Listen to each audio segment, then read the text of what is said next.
चलिए शुरुआत।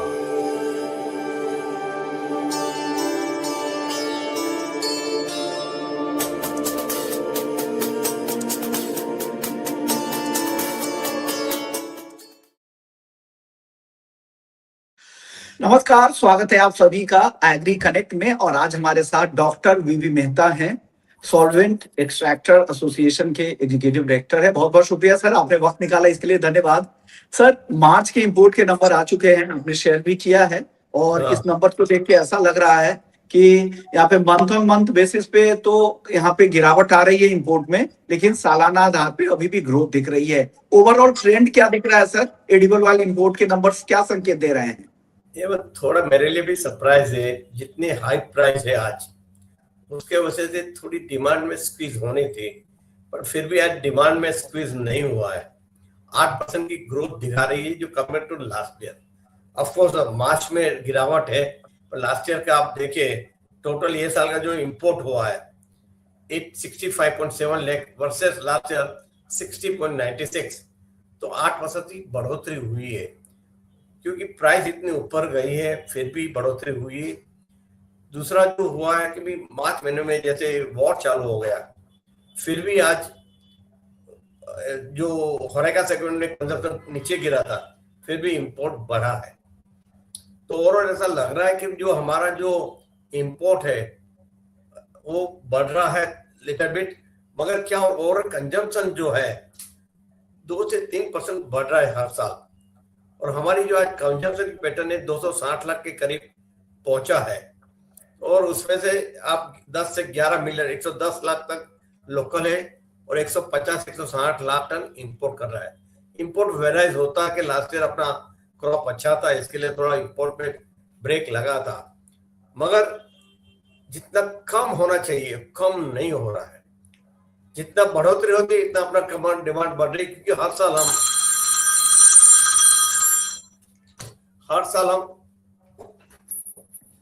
जो हमारी कंजम्पशन बढ़ रहा है कम से कम 7 से 8 लाख टन, और हमारा जो ऑयल सीड का प्रोडक्शन बढ़ रहा है वो भी मैच हो रहा है। मतलब अपना इंपोर्ट कम नहीं हो रहा है, हमारा प्रोडक्शन डबल होना चाहिए जैसे, तो हमारा इंपोर्ट कम होना है। गवर्नमेंट भी चाहती है अगले 5 साल में जो हमारे डिपेंडेंस है 60% है, नीचे आके 40-50% होए, पर वो अभी दिखता नहीं है। हमारा जो पाम ऑयल का प्रोग्राम भी है, जो फोकस किया था कि भाई 25-26 1 मिलियन का प्रोडक्शन होना चाहिए लोकली पाम ऑयल का, आज 3.5-4 लाख पे रुके हुए हैं। प्रोग्रेस स्लो है, इसका मतलब अब है। दूसरा आपका इंपोर्ट का बिल जो है, अब इतनी महंगी अभी जो हुआ है, चाहे सोया और सनफ्लावर और पाम, तो आपका इंपोर्ट बिल भी काफी बढ़ोतरी 1.4 लाख रुपये में हो जाएगा, तो लाख करोड़ में हो जाएगा, तो काफी ज्यादा है। पहले आपका क्रूड के बाद गोल्ड, और गोल्ड के बाद अभी एडिबल ऑयल आ रहा है, तो वो भी कॉज ऑफ कंसर्न में कैसा करके बिल कम करे।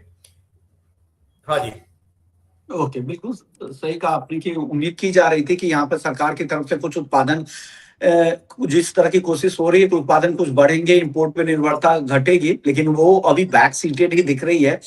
सर, अभी नया ट्रेंड जो बायोफ्यूल की वजह से आया है, तो उस वजह से दाम काफी तेजी से बढ़े हैं, और इस वजह से हम देख रहे हैं कि सॉफ्ट ऑयल का जो इंपोर्ट शेयर है वो तेजी से नीचे आ रहा है।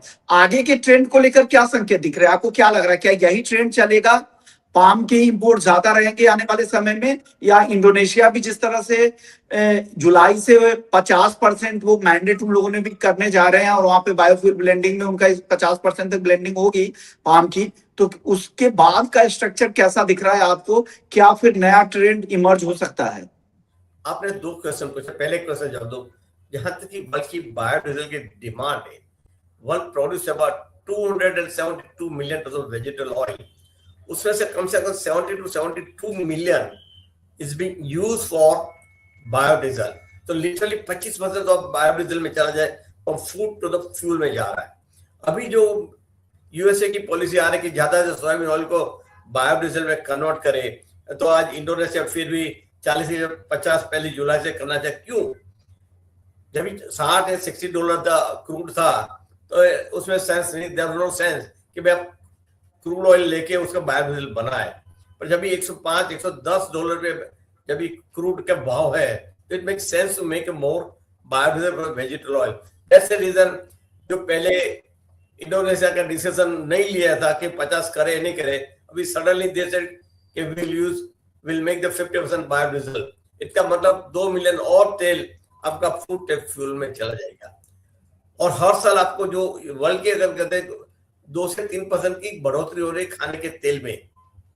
मतलब आज जो हम कंज्यूम कर रहे हैं 200 मिलियन के करीब, 200 मिलियन हर साल आपको 3 या 4 मिलियन एक्स्ट्रा तेल चाहिए दुनिया को खिलाने के लिए। अगर इतना तेल बढ़ोतरी नहीं मिले, या तो जो बढ़ोतरी आ रही है अपना फूड से फ्यूल में चला जाता है, तो definitely it will bring the pressure on the price, जो हम दिख रहे हैं। जहां तक अब पाम सवाल है, जहां तक देखिए, चाहे पाम ये रेट में थोड़ा महंगा भी हो, सबसे नजदीक हमारे लिए पाम है, क्योंकि पाम की जो मार्केट है उनके इंडिया सबसे बड़ा परचेजर है। और दूसरा है ये है कि पाम आज 8 मिलियन 9 मिलियन लेता, तो हो सकता है 7.5 8 मिलियन है। और what is the way out? Alternative आपके पास होना चाहिए। अगर हम पाम छोड़ के सोयाबीन वो भी इतना महंगा है, सनफ्लावर भी इतना महंगा है, तो आपका महंगा तेल तो लाना ही पड़ेगा। हाँ, हो सकता है कि थोड़ा हाई प्राइस की वजह से लोअर सेगमेंट जो रहता है सोसाइटी के, तो लोअर मिडिल क्लास, उसमें थोड़ा कंज्यूमर फर्क पड़ता है। मगर पाम आज 7 से 8 मिलियन आने वाला ही है। उसके बाद जो सोया 4 मिलियन आए, या तो 3 मिलियन सनफ्लावर आए। थोड़ा प्राइस अगर ज्यादा स्प्रेड है पाम और सोया में, ये तो पाम है सर, तो पाम ज्यादा आएगा। अगर स्प्रेड कम है तो सॉफ्ट ऑयल भी ज्यादा आ सकता है। मगर ओवरऑल आप समझ लीजिए 8 मिलियन के करीब आपको पाम की जरूरत पड़ेगी, चाहे वो $1200 हो या $1300 हो या $1100 हो। Palm is only. और दूसरा फायदा यही है, इंडोनेशिया मलेशिया वॉइड टाइम 8 से 10 दिन में आपका माल यहाँ आ जाता है। जब भी आप सोयाबीन खरीदते हैं तो कम से कम 45 डेज लगता है ब्राजील या तो अर्जेंटीना आने के लिए। तो वो एक फायदा है, वो भी फर्क पड़ता है कि भाई जल्दी से जल्दी कौन सा तेल आ सकता है। हाँ जी। ओके, बिल्कुल सही कहा आपने, क्योंकि लॉजिस्टिक के हिसाब से, प्रॉक्सिमिटी के हिसाब से आपके लिए इंडोनेशिया और मलेशिया से पाम मंगवाना आसान है। और सनफ्लावर ऑयल का रूट तो ऐसे ही डिस्टर्ब है रूस यूक्रेन की वजह से। बाकी हाँ। अर्जेंटीना ब्राजील से सोया अगर मंगवाएंगे तो लंबा वक्त भी लगेगा, और आपके लिए लॉजिस्टिक खर्च भी होंगे, और प्रीमियम पे भी ऑलरेडी है। और बायोफ्यूल पर भी आपने साफ कर दिया कि हर साल दर साल कंजम्पशन तो बढ़ता जा रहा है, ऊपर से कंजम्पशन अब शिफ्ट होकर बायोफ्यूल की तरफ भी जा रहा है। कच्चे तेल में जिस तरह से तेजी है, दुनिया भर में जियोपॉलिटिकल रिस्क है। सर, एक चीज और जो आपकी रिपोर्ट में मैं देख रहा था, अब नेपाल एक बड़ा री एक्सपोर्ट हब बनकर उभरा है। इसके पीछे क्या वजह है? क्या रेगुलेटर्स की नजर इस पर नहीं जा रही है? नहीं, देखिए, भले इंडोनेशिया से हर महीने 40 से 50 टन तेल रिफाइंड होकर आता है। मेनली सोयाबीन है, थोड़ा पाम है और थोड़ा सनफ्लावर है, क्योंकि वहाँ साफ्टा एग्रीमेंट है, वो जीरो में इंपोर्ट करता है। और जो हमारा साफ्टा एग्रीमेंट है नेपाल के साथ में, तो दे कैन एक्सपोर्ट है जीरो ड्यूटी। उसके वजह से आज इंपोर्ट बढ़ रहा है, पर ओवरऑल में तो कम ही है ना। आप 160 लाख टन पकड़ रहे हैं, उसमें अगर 6-7 लाख भी नेपाल से आया तो बाकी से कम आ रहा है। खाली रिफाइंड आ रहा है, वो सही बात है। मगर जो गवर्नमेंट को, आई मस्ट कॉम्प्लीमेंट गवर्नमेंट, जो ड्यूटी डिफरेंस बढ़ा दिया, आज जो 19.25 का ड्यूटी डिफरेंस सीपीओ में साला 16, उसमें 35.75 है। उसके वजह से डेफिनेटली आरबीडी ओलिंग जो पहले मलेशिया या तो इंडोनेशिया, वो तो ब्रेक लगी, 1 किलो भी नहीं आ रहा है। ये जो ड्यूटी का एडवांटेज है साफ्टा में, इसके लिए आ रहा है। हमने इसकी रजूआत भी बार बार की थी गवर्नमेंट, पर गवर्नमेंट, हम अपने एंगल से देखते हैं, गवर्नमेंट 360 डिग्री एंगल देखते हैं। They look at the geopolitical level कि भाई they want to keep the Nepal in a good humour, तो ज्यादा उसमें जोर नहीं लगा रहा है। ठीक है, अगर वहां से रिफाइंड आ रहा है तो दूसरे से कम आ रहा है, तो इसके लिए ज्यादा हमारे, हाँ, उसकी चिंता जरूर की। जो नेपाल के करीब के जो स्टेट है, जैसे यूपी है, बंगाल है, वहां थोड़ी तकलीफ होती है। क्या करें, उसमें गवर्नमेंट का भी एक अलग एंगल है, हमारा एक अलग एंगल है। रजूआत तो हम करते रहते हैं। नहीं नहीं, आप ही बहुत बार ये इस तरह के सवाल उठाए भी है कि उस रास्ते से, उस रूट से रिफाइंड तेल इंपोर्ट को रोकना चाहिए, इसलिए मैंने आपसे ही सवाल किया था। हालांकि आप लोगों की डिमांड थी कि ड्यूटी डिफरेंस बढ़ाई जाए, तो सरकार ने वो बढ़ा दिया, वो असर दिख भी रहा है कि 97% तक क्रूड ऑयल का इंपोर्ट हो रहा है, रिफाइंड का इंपोर्ट काफी कम हो गया, उसका शेयर काफी कम हो गया है मेहता सर। और एक चीज जरूर समझ लीजिए कि आज रिफाइंड पाम ऑयल तो टोटली बंद हो गया है, नेफ्टा हाँ से हाँ थोड़ा बहुत आ रहा है, उसमें हाँ गवर्नमेंट का कोई डिसीजन लेना जो नहीं चाहता कि इसे रोके। हमने एक और सुझाव दिया था कि आप रोकिए मत, बायलैटरल हम्म, ट्रेड एग्रीमेंट है, आपको ऑनर करना हम्म, पड़ेगा, पर आप कैनलाइजेशन कर दीजिए, ताकि यहाँ के जो सस्ता तेल आके यहाँ की मार्केट को डिस्टर्ब करता है, उसे नाफेड इंपोर्ट करे और नाफेड डिस्ट्रीब्यूट करे तो मार्केट प्राइस दिया तो डिस्टर्ब नहीं हुआ। हम्म, हमने इसमें पीयूष गोयल साहब से भी मुलाकात की थी, समझाया था, तभी ऐसा लगता था कोई डिसीजन लेंगे, पर जो भी इंटरनल मैटर होगी वो डिसीजन आज तक लिया नहीं कैनलाइजेशन करने के लिए। हमने बोला नाफेड से हम्म, कैनलाइज कर दीजिए। हाँ जी। ओके ओके सर, एक चीज और, वो कहा जा रहा है कि पोर्ट के जो स्टॉक है, आपकी रिपोर्ट है कि पोर्ट के स्टॉक में लगातार यहाँ पर गिरावट दिख रही है, इसके पीछे वजह क्या है? एक और सवाल मैं पूछ देता हूँ एक ही साथ, ग्लोबल फैक्टर का असर आप क्या देख रहे हैं खाने के तेल के मार्केट पर? और साथ साथ रुपया एक बहुत बड़ा डैम्पनर साबित हो रहा है, क्योंकि हम यहाँ पे नेट इंपोर्टर है और दूसरी तरफ रुपए पर लगातार हिट हो रहा है। क्या इस पर आपका जवाब क्या होगा सर? नहीं, स्टॉक का अगर आप देखें तो लास्ट अप्रैल और ये अप्रैल में खास फर्क नहीं है, स्टॉक है, सप्लाई चेन कंफर्टेबल है, चाहे तेल महंगा हो वो एक अलग है, महंगा होने की वजह वॉर है। आज फ्रेट जो है, सोयाबीन जो आज ने ब्राजील पहले $60-70 था, $150 में वेसल नहीं मिल रहा है। सेम वे पाम जो $30 में आता अभी $55-60 उसका फ्रेट हो गया है। सेम वे सनफ्लावर है। हम चाहते थे कि भाई ये जो चल रहा था कि भाई फिर से वॉर खत्म हो जाएगा तो ऑलरेडी नॉर्मलाइज हो जाएगा, अनफॉर्चुनेटली अब तक कोई सेटलमेंट हुआ नहीं है, तो उनकी इम्पैक्ट तो रहेगी जब तक ये गल्फ का वॉर खत्म नहीं होगा, तब तक प्राइसेस है उसका इम्पैक्ट है, क्योंकि फ्रेट महंगा हो गया, इंश्योरेंस महंगा हो गया, रुपये डेप्रिसिएशन कल लास्ट ईयर का आप देखो तो 7% डेप्रिसिएट हो गया लास्ट ईयर से, तो वो भी किसी इम्पैक्ट आ रही है। फिर अभी रॉ मटेरियल की शॉर्टेज थोड़ी आ रही है, जो पैकेजिंग मटेरियल है बॉटल बनाने पैट, वो भी आज नहीं मिल रही है, तो महंगी मिल रही है, वो भी एक प्रॉब्लम है। फिर आज हेक्सेन जो सॉल्वेंट एक्सेन इंडस्ट्री में हेक्सेन में यूज करते हैं रिकवरी वेजिटेबल ऑयल, तो हेक्सेन भी कम मिल रहा है और महंगा हो गया। तो सारा फैक्टर उसकी इनकी इम्पैक्ट तो एडिबल ऑयल की प्राइस पे लोकल पे भी आएगी, क्योंकि वाटर टेक्स ओन लेवल, अगर इंपोर्टेड महंगा है तो लोकल भी जाए, और उसका एक फायदा जरूर हुआ है। आप देखें तो सीड की प्राइस सोयाबीन है तो मस्टर्ड एमएसपी काफी ऊपर है, मस्टर्ड तो देखो $1,000 ऊपर है, सोयाबीन भी $300 ऊपर है। उसकी वजह से फायदा क्या हुआ कि आज गवर्नमेंट को एमएसपी में लेना नहीं है, market force are able to pay the price of farmer. जो एमपी ने जो स्कीम निकाली भावांतर डिफरेंस दे रहे थे, तो उससे किसान भी खुश था, उनको भाव मिल रहा था, इंडस्ट्री को रॉ मटेरियल प्राइस मार्केट भाव मिल रही थी, और गवर्नमेंट को लेना नहीं था एमएसपी में, तो उनको इतना बेहतर इन्वेस्टमेंट की कोई जरूरत नहीं पड़ी। तो डेफिनेटली एक पॉजिटिव इम्पैक्ट ये हुआ कि भाई प्राइस तेल के भाव ऊपर गए तो सीट के भाव ऊपर गए, सीट के ऊपर भाग गए तो आपको एमएसपी में लेना नहीं है, किसान खुश है क्योंकि तो अच्छे दाम मिल रहा है। और जहां तक supply chain is concern, comfortable है, जितना चाहे इतना तेल आपको मिल रहा है, महंगा जरूर है, बड़े वॉर की वजह से मेरे ख्याल से वॉर खत्म हो जाए तो will come back to near normal, but international price बढ़ी है, उसकी इम्पैक्ट तो अपने पास रहने वाली है। ओके, बिल्कुल सही बात है, क्योंकि बायोफ्यूल की वजह से भी ये काफी ज्यादा असर हो रहा है, सप्लाई चेन की वजह से असर हो रहा है, और तीसरा है अपना रुपया भी यहाँ पे कमजोर हो रहा है। सर ओवरऑल आपने हालांकि काफी कुछ बता भी दिया है प्राइस ट्रेंड के बारे में, लेकिन तो भी मैं आपसे पूछना चाह रहा हूँ कि आगे कौन से खाने के तेल में आपको लग रहा है कि ट्रेंड तेजी का रहेगा? मैं प्राइस आउटलुक सिर्फ जानना चाह रहा हूँ, आपको प्राइस टारगेट या ये नहीं बोल रहा हूँ दे, केवल ट्रेंड बता दीजिए कि कहाँ ज्यादा मजबूती दिख रही है, कहाँ सॉफ्टनेस और कहाँ स्थिरता आपको दिख रही है। नॉर्मली मैं जो दे प्राइस में नहीं बोलता हूँ, क्योंकि मैं एक एसोसिएट की तरफ से बोल रहा हूँ, बिल्कुल तो मेरे फॉलो काफी है। अगर मैं आज बोलूँ कि इसमें भाव बढ़ेगा, इसमें वो फॉलो कर लेते हैं। मगर एक चीज जरूर है, सारे तेल है, अवेलेबिलिटी डिपेंड अवेलेबिलिटी, अगर ज्यादा पाम भी बायोडीजल हो गया तो पाम में स्ट्रॉन्ग होगा, और they also move in tandem. Soybean की क्रॉप अच्छी है वर्ल्ड वाइड, तो सोयाबीन का भी ठीक रहेगा।